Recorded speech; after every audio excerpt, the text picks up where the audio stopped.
Hello everyone, I hope you guys are doing absolutely fine. Today we are going to talk about the appendicitis. Appendix आपकी body का एक accessory organ है जिसकी ज़रूरत आपको नहीं है, पर फिर भी अगर आपकी बॉडी में वो है, इसका मतलब पास्ट में उसका फंक्शन था पर अब ख़त्म हो गया है। तो इसका मतलब ये है कि आज के दिनों में अगर इसको निकाल भी दें हम थोड़ी सी भी दर्द होने के बावजूद, तो इससे क्या होगा कि ज़्यादा मतलब नुकसान कुछ शरीर को है नहीं। तो बेसिकली इंसिडेंट देखते हैं इसमें। इंसिडेंट सेकंड थर्ड डिकेड मतलब 20-30 साल की उम्र के लोगों को ज़्यादा होता है। एक लिम्फॉइड टिश्यूज़ होते हैं अपेंडिक्स में, जिनमें ये ज़्यादा होंगे उनमें अपेंडिसाइटिस की कंडीशन भी ज़्यादा होती है। इटियोलॉजी में ल्यूमन में आपके क्या क्या डिफॉर्मिटी हो सकती है। सबसे पहला तो फिकुलित बेसिकली इंस्पिसेटेड फीसिस है। इन्फिसेटेड फीसिस क्या होता है कि आपका जो फिकल मैटर है वो थोड़ा मोटा हो गया है, ठीक है जी। उसमें आपका एपिथेलियल डेब्रिस भी आ जाता है, जैसे पस सेल में होता है ना एपिथेलियल डेब्रिस, जो आपका एपिथेलियम का जो डेड पोर्शन है वो वाला।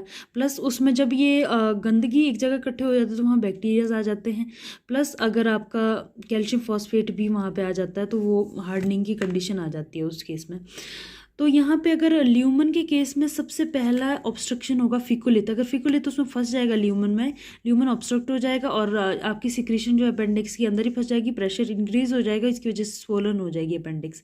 Next is hyperplasia of lymphoid follicle. Lymphoid follicle का मैंने यहाँ पे पहले भी डिस्कस किया है। यहाँ पे इस वाले पोर्शन में लिम्फॉइड फॉलिकल के बारे में डिस्कस किया गया था।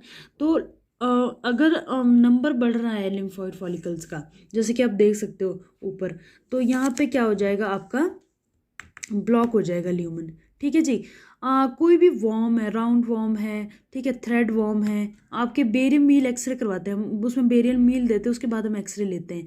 तो बेरियम मील वाला अगर बेरियम वहाँ पे फंस गया हो, नेक्स्ट आपकी कोई वेजिटेबल आप पे फंस गई हो, आपके फ्रूट्स के जो सीड होते हैं वो आपके फंस गए हो वहाँ पे, या इंस्पिसेटेड फिशिस के बारे में तो मैंने बता दिया, जो मोटा जो फिशिस होता है, ठीक है जी।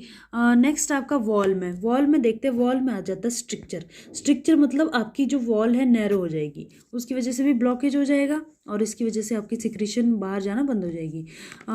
स्ट्रक्चर किस वजह से हो सकता है, फाइब्रोसिस हो सकती है, मतलब पुरानी इन्फ्लेमेशन हुई थी पर वहाँ पे फिर बाद में फाइब्रोसिस होगी, इसकी वजह से वॉल जो है नैरो होगी साइड में से, और कोई न्यूप्लाज्मा आ जाएगा वॉल में। आउटसाइड द वॉल में आपके एडिजन्स एंड किंग्स। एडिजन मतलब कि सेल वहाँ पे इकट्ठे होना शुरू हो गया और इसकी वजह से वो बाहर से प्रेशर बना रहे हैं। बहुत बेसिक सी टियोलॉजी है इसकी। डाइट की बात करें तो जो लोग ज़्यादा फिश खाते हैं, ज़्यादा सेलुलोज डाइट लेते हैं, और सोशल स्टेटस जो क्लास 1 के लोग होते हैं, जो अमीर लोग होते हैं बेसिकली, या मिडिल क्लास के लोग होते हैं, उनमें ज़्यादा चांसेस है, गरीबों में ज़्यादा चांसेस के नहीं होते हैं। फैमिलियल ससेप्टिबिलिटी में कि मतलब काफ़ी फैमिली में बहुत पहले से चलता आ रहा है, मतलब उनके ऑर्गन्स की प्लेसमेंट ही ऐसी है जिसकी वजह से उनकी अपेंडिक्स जो है स्वोलन हो रही है या इन्फ्लेमेशन हो रहा है उसका। क्लिनिकल फीचर्स की बात करते हैं तो क्लिनिकल फीचर्स काफ़ी इंपॉर्टेंट है इसकी, क्योंकि डायग्नोसिस ही हम इस बेसिस पे बनाते हैं। तो इसमें 2 टाइप के आपका चीज़ आएगी, पहले तो सिम्टम, दूसरा साइन। आई होप आपको साइन एंड सिम्टम में डिफरेंस पता हो। मर्फी स्ट्राइड की बात करते हैं, ये भी पूछ लेते कई बार कि व्हाट इज़ मर्फी स्ट्राइड। तो पेन पहले आता है, फिर वॉमिटिंग आती है, फिर फीवर है, तो मतलब पेन सबसे पहले आएगा। ये इस सीक्वेंस में आते हैं सिम्टम्स। पेन आपकी अम्बलाइकल रीजन में बिगिन होगी और उसके बाद राइट साइड में, क्योंकि अपेंडिक्स राइट साइड में होती है तो राइट साइड में जाना शुरू हो जाएगी। 1 से 12 घंटे के अंदर अंदर ये राइट साइड में माइग्रेट कर जाएगी, राइट लोअर क्वाड्रेंट के लिए। Next is anorexia. एनोरेक्सिया मतलब भूख ना लगना, ये भी एक बहुत इंपॉर्टेंट सिम्टम है। दूसरा है नौशिया। नौशिया किस वजह से होता है वो हम पैथोलॉजी में पढ़ेंगे। नौशिया वॉमिटिंग 10 में से 9 लोगों को होता ही होता है, इसलिए डायग्नोसिस का भी एक बहुत इंपॉर्टेंट फीचर है। मर्फी स्ट्राइड मैंने बता दी, PVF। लोग कॉन्स्टिपेशन की हिस्ट्री बताते हैं और ये भी बोलते हैं कि जब वो डेफिकेट करते हैं तो उनका पेन रिलीव होता है। 95% लोगों में सीक्वेंस मैंने बता दिया है आपको। पहले एनोरेक्सिया ऐड कर दो उसमें, और आपका पेन एंड वॉमिटिंग, और नेक्स्ट आपका फीवर है। अब साइन में आएगा फीवर। साइन में क्या होगा कि टेम्परेचर आपका 99 to 100 डिग्री है। ये ज़्यादा भी बढ़ सकता है अगर आपकी पेरिटोनाइटिस हो जाए, मतलब अगर वो फट जाए आपका अपेंडिक्स स्वेल करते करते, तो वहाँ पे ज़्यादा भी हो सकता है टेम्परेचर। पल्स रेट थोड़ी सी बढ़ेगी, ज़्यादा डिफरेंस नहीं है। इंस्पेक्शन में हम क्या देखेंगे, बंदा बहुत एंशियस घबराया हुआ होगा और टंग उसकी ड्राई है, नेक्स्ट अगर आप ध्यान से देखो तो अबडोमेन में जो अब आपका डायफ्राम का मूवमेंट होता है वो भी थोड़ा सा रिस्ट्रिक्ट हो जाएगा, मतलब तो थोड़ी रेस्पिरेशन जो है शैलो हो जाएगी। पेल्पेशन बहुत इंपॉर्टेंट है। पेल्पेशन में बहुत सारे साइंस है। कन्फ्यूजन से बचने के लिए हमें क्या करना है कि सिर्फ ये 6 साइंस याद रख लो। मैकबर्नीज पॉइंट तो इंपॉर्टेंट ही है अपेंडिसाइटिस में। McBurney point area of maximum tenderness, थोड़ा सा भी छूओगे बहुत दर्द होने लग जाएगा उसको। मसल गार्डिंग पोर्शन की मसल जो है रिजिड हो जाएगी। और एक शीन्स ट्रायंगल होता है, मैं आगे बताऊंगी। पहले वॉलेंटरी होता है, मतलब कि जब हम छूते हैं तभी आपका वो गार्डिंग होती है, या इंसान जब कॉन्ट्रैक्ट करने की कोशिश करता है तभी वहाँ की रिजिडिटी हो जाती है, पर बाद में इनवॉलेंटरी हो जाता है, खुद से ही वो रिजिड हो जाती है वहाँ की muscle. Next is cutaneous hyperaesthesia. इसमें क्या होता है कि आपकी जो सेंसिटिविटी है वो बहुत ज़्यादा बढ़ जाती है स्टिमुलाई के लिए। ठीक है जी। नेक्स्ट इज आपका Rovsing sign. Rovsing sign is pain in right lower half, मतलब कि आपका क्या होगा कि जब आप लेफ्ट पोर्शन को दबाओगे, लेफ्ट पोर्शन को दबाया, पेन राइट में चला गया। क्यों? क्योंकि लेफ्ट पोर्शन की जो गैस है उसने क्या किया, अपेंडिक्स को अंदर से टच किया, ठीक है, या इलियक जो है उस पोर्शन का उस साइड चला गया, इस वजह से अपेंडिक्स को टच किया गया अंदर और इस वजह से वहाँ पेन हो रही है। That is Rovsing sign. श्वास साइन आपको पता है, आप लेफ्ट साइड पे सो जाओगे, राइट थाई को एक्सटेंड करोगे, आपको पेन लगेगा। ऑब्टूरेटर टेस्ट भी सिमिलर ही है। आप क्या करोगे, सुपाइन पोजीशन में लेट जाओगे, सीधा लेट जाओगे और आप फ्लेक्स्ड करोगे थाई को, राइट थाई को, और उसकी इंटरनल रोटेशन, मतलब थाई को ऐसे फ्लेक्स किया और उसकी इंटरनल रोटेशन की, तो आपका वहाँ भी पेन आएगा। तो ये है वो शेरिन्स ट्रायंगल जिसकी बात कर रही थी मैं पीछे, कि यहाँ पे आपका क्या हो जाएगा, बहुत ज़्यादा सेंसिटिव हो जाएगा ये वाला पोर्शन। ये ट्रायंगल किसके बीच में बनता है?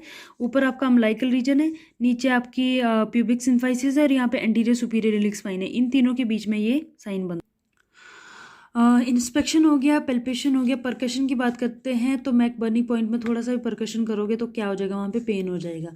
और आपका ऑस्कल्टेशन में नो बाउल मूवमेंट या बहुत कम बाउल मूवमेंट सुनने को मिलती है। अगर तो ज़्यादा पेरिटोनाइटिस हो गया तो वहाँ पे तो बिल्कुल ही नहीं सुनने को मिलेगी बाउल की movement. Next is rectal examination. Rectal examination क्यों करते हैं? क्योंकि अब अपेंडिक्स जब हमने पढ़ा था एनाटॉमी में तो उसकी अलग सी पोजिशन हो सकती है। तो अगर पेल्विक अपेंडिसाइटिस है तो उसके लिए हम उसको रेक्टल एग्जामिनेशन करना पड़ेगा, क्योंकि उसकी पेन आपकी एब्डोमेन में नहीं आएगी, वो रेक्टम में आएगी। ठीक है जी। एल्वेरेडो स्कोर है एक, इसका निमोनिक है आपका मेंटरेल्स। तो मेंटरेल में M for migratory pain to right iliac fossa, मतलब थोड़ी सी पेन, अगर अपेंडिक्स यहाँ पे है तो पेन थोड़ी सी माइग्रेट करेगी नीचे को, राइट इलिक फोसा की तरफ। एनोरेक्सिया बता दिया, नौशा वॉमिटिंग बता दिया, टेंडरनेस बता दिया, रिबाउंड टेंडरनेस। रिबाउंड टेंडरनेस बहुत कम देखी जाती है, ज़्यादा इसका है नहीं importance. Temperature elevate, leukocytosis, shift toward left, जो आपका पेन है शिफ्ट टूवर्ड लेफ्ट, ठीक है, ये पता ही है आपको, अभी बताया मैंने। तो इसमें सबसे ज़्यादा important is leukocytosis and tenderness. इसके लिए हमने 2-2 स्कोर दिया है, बाकी सबको मैंने 1-1 स्कोर दिया है। ठीक है जी। तो अगर आपका 7 से ज़्यादा आ जाता है स्कोर मिला के तो ऑपरेशन करना पड़ेगा। अगर 5-6 है तो और ज़्यादा इन्वेस्टिगेशन करो, मतलब कि अगर मतलब मेडिकेशन के थ्रू हो सकता है, पर फिर भी अपेंडिक्स को रिमूव करना ही अच्छा रहता है ताकि आगे कॉम्प्लिकेशन ना आए कोई। इन्वेस्टिगेशन में मैंने यहाँ पे बोला ल्यूकोसाइटोसिस हो रहा है, मतलब ल्यूकोसाइट्स बढ़ रहे हैं, तो यहाँ पे 15 से 18 हज़ार तक आ जाएंगे ल्यूकोसाइट्स, और जो पॉलीमॉर्फ्स है उनका भी नंबर इंक्रीज हो जाएगा। यूरिन वैसे नॉर्मल होता है पर उसकी थोड़ी सी स्पेसिफिक ग्रेविटी बढ़ जाती है, थोड़ा गाढ़ा हो जाता है यूरिन उसका। पर अगर यूरेटर के पास आपकी अपेंडिक्स आ रही है स्वोलन, तो वहाँ पे आपके रेड सेल और वाइट सेल भी देखने को मिल सकते हैं। एक्सरे ज़्यादा इंपॉर्टेंट नहीं है पर आपका फिकोलिथ वगैरह देखने को मिल सकता है, और बहुत रेयर केसेस में अगर आपकी अपेंडिक्स में गैस भरी हुई है तो वो भी देखने को मिल जाएगी। बेरियम एनीमा भी ज़्यादा इंपॉर्टेंट मतलब डायग्नोसिस के बेसिस पे है नहीं, पर इन्वर्टेड ई देखने को मिलेगा इसमें बेरियम एनीमा देने के बाद। चेस्ट फिल्म किस लिए करवाते हैं कि आपका राइट लंग में कोई दिक्कत तो नहीं है। यूएसजी 100 में से 70 लोगों का सही डायग्नोज करता है। तो जो और अबनॉर्मलिटीज भी होती है फीमेल में भी राइट साइड की, या मेल में भी टेस्टिस वगैरह की, उसके लिए भी आपको एक्सक्लूड करने के लिए यूएसजी कराना पड़ेगा। तो इन सब में से ब्लड और यूएसजी सबसे ज़्यादा इंपॉर्टेंट है। सीटी स्कैन हम रेयर केसेस में करवाते हैं, मतलब इसको डायग्नोसिस के लिए हम प्रेफरेंस नहीं देते हैं, पर मान ले फिर भी कोई अपेंडिकुलर एब्सेस या पेल्विक एब्सेस हो गया तो इन सब चीज़ों के लिए हम एक्सक्लूड करने के लिए इसको करवा देते हैं। नेक्स्ट इज इसका डिफरेंशियल डायग्नोसिस। डिफरेंशियल डायग्नोसिस में कोई भी अब्डोमेन में दिक्कत है, गॉल स्टोन है, इंटेस्टाइनल ऑब्स्ट्रक्शन है, क्रोन्स डिजीज है, आपका कोई भी यूरेटर में दिक्कत है, यूरेटर कॉलिक है, पायलोनेफ्राइटिस है, किडनी में दिक्कत है, ठीक है जी। मेल में आपका टॉर्शन ऑफ टेस्टिस, फीमेल में आपका टॉर्शन ऑफ ओवरी, ठीक है। आपका रेस्पिरेटरी में आपका प्लूरेसी हो गया, मतलब कि अगर पानी भर जाए लंग्स में, जिसको आम भाषा में बोलेंगे। और अदर फैक्टर भी है आपका डायबिटिक एब्डोमेन वगैरह। ये दे आप मतलब बहुत बेसिक है ये एक्यूट अब्डोमेन के। वही जो एक्यूट अब्डोमेन का डिफरेंशियल डायग्नोसिस है वही इसका भी है। नेक्स्ट इसका ट्रीटमेंट एक ही इसका है, दैट इज़ एपेंडिक्टोमी। बहुत अगर आपका स्कोर 7 से ज़्यादा जा रहा है तो आपको एपेंडिक्टोमी करवानी ही पड़ेगी। प्री ऑपरेटिव मेजर में आप क्या कर सकते हो कि नेजो गैस्ट्रिक एस्पिरेशन, जो राइल्स ट्यूब है उससे आपका गैस्ट्रिक कंटेंट सारा बाहर निकाल दो। अब इसको कंपनसेट करने के लिए हम आई फ्लूइड दे सकते हैं। आई फ्लूइड से क्या हो जाएगा, बंदे की एनर्जी कम नहीं होगी। अगर टेम्परेचर बढ़ा हुआ है उसको कम करने की कोशिश करेंगे हम, और अगर टेम्परेचर 39 से ज़्यादा बढ़ा हुआ है तो एनेस्थीसिया ना दें तो ही बेहतर रहेगा। नेक्स्ट इज इसका आइसोलेशन। उसके बाद हम क्या करेंगे, प्री ऑपरेटिव सारे मेजर दे दिया, ऑपरेशन स्टार्ट करना है हमने। आइसोलेशन में हम क्या करेंगे, इंसिजन देंगे, कोई भी आपका चॉइस ऑफ इंसिजन है, मैकबर्नी इंसिजन है और भी काफ़ी सारे इंसिजन है। उसके बाद हम आपका सीकम को होल्ड करेंगे और उसके थ्रू हम अपेंडिक्स के पास जाने की कोशिश करेंगे। सारा कंटेंट बाहर निकाल देंगे, अपेंडिक्स और सीकम को छोड़ के बाकी सब अंदर डाल देंगे। Next is division. अब क्या करेंगे, जो अपेंडिक्स है उसके बेस पे हम पायर्सिंग कर देंगे, मतलब छेद कर देंगे अपेंडिक्स के बेस पे, और वो अंदर तक ले जाते रहेंगे जब तक हम सीकम तक नहीं पहुंच जाते, और उसके बाद उस अपेंडिक्स का रिमूवल कर देंगे, ठीक है जी।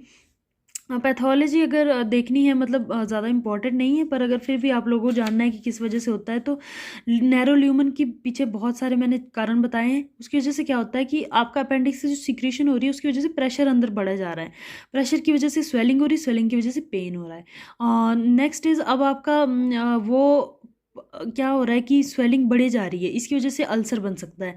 अल्सर की वजह से बैक्टीरिया जो है आपका म्यूकस मेम्ब्रेन अंदर जा सकते हैं, और वहाँ पे वेस्कुलर कॉन्जेशन भी हो सकता है, मतलब कि आपकी बहुत ज़्यादा रश ऑफ ब्लड हो जाएगा वहाँ पे। वेस्कुलर कंजेशन और इन सब की वजह से क्या हो गया कि जो कंटेंट है वो वापस जाना शुरू हो जाएगा, दैट इज़ वॉमिटिंग होनी शुरू हो जाएगी।